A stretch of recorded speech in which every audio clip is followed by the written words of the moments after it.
আসসালামু আলাইকুম। মূলত এই ডিমের জন্য আমাদের এত ঝামেলায় পড়তে হয়েছে। ওয়েট, ডিমের জন্য ঝামেলা? চলেন প্রথম থেকে শুরু করা যাক। আপনারা অনেকেই জানেন যে আমাদের খামারটা কয়েকটি সেক্টর বিভক্ত করা, তার মধ্যে প্রধান এবং অন্যতম হচ্ছে পোলট্রি সেক্টর।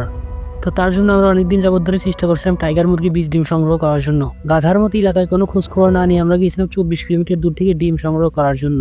আর এখানে আমাদের পড়তে সবচেয়ে বড় ঝামেলায়। তো আমরা তাকে আগেই বলছিলাম সে যেন আমাদের জন্য 20টা ডিম প্রাথমিকভাবে রেখে দেয়। এখন পরবর্তীতে সে আমাদের বলছে যে সে মাত্র 6টি ডিমই সংরক্ষণ করতে পারছে। এখন উপায় না থাকার কারণে আমাদের এই 6টি ডিমই নিয়ে আসতে হয়েছিল বাসায়। আমাদের 6টি ডিমের জন্য গুনতে হয়েছিল 120 টাকা। আর ঠিক এখানেই ঘটছে আরেকটা টুইস্ট। এলাকায় খোঁজখবর নিয়ে দেখলাম যে আমাদের এখানে টাইগার মুরগি খামার আছে। আমাদের আসলে এটা সবচেয়ে বড় ভুল হয়েছিল যে এলাকায় খোঁজখবর না নিয়ে বাইরে গিয়েছিলাম। এখানে যে মুরগিগুলো দেখতে পাচ্ছেন মূলত এগুলো হচ্ছে টাইগার মুরগি। খামার মালিককে আমরা বলছিলাম সে যেন আমাদের 54টা ডিম দেয়। কাকা আমাদের বলছিল যে 3 দিন বাদে যেন আমরা ডিমগুলো 4 থেকে নিয়ে যাই। এখানে আমাদের 54টা ডিমের জন্য মোট 540 টাকা খরচ দিতে হবে। খামারে যাওয়ার সময় এই রাস্তার ধারে ফুল গাছটা দেখতে পাচ্ছিলাম। যদিও আমি জানি এটা কি ফুল গাছ, তবে দেখতে অনেক সুন্দর লাগছিল, মাশাআল্লাহ। আপনি চাইলে আমাদের ছোট্ট খামারের জন্য দোয়া করতে পারেন। আল্লাহ হাফেজ।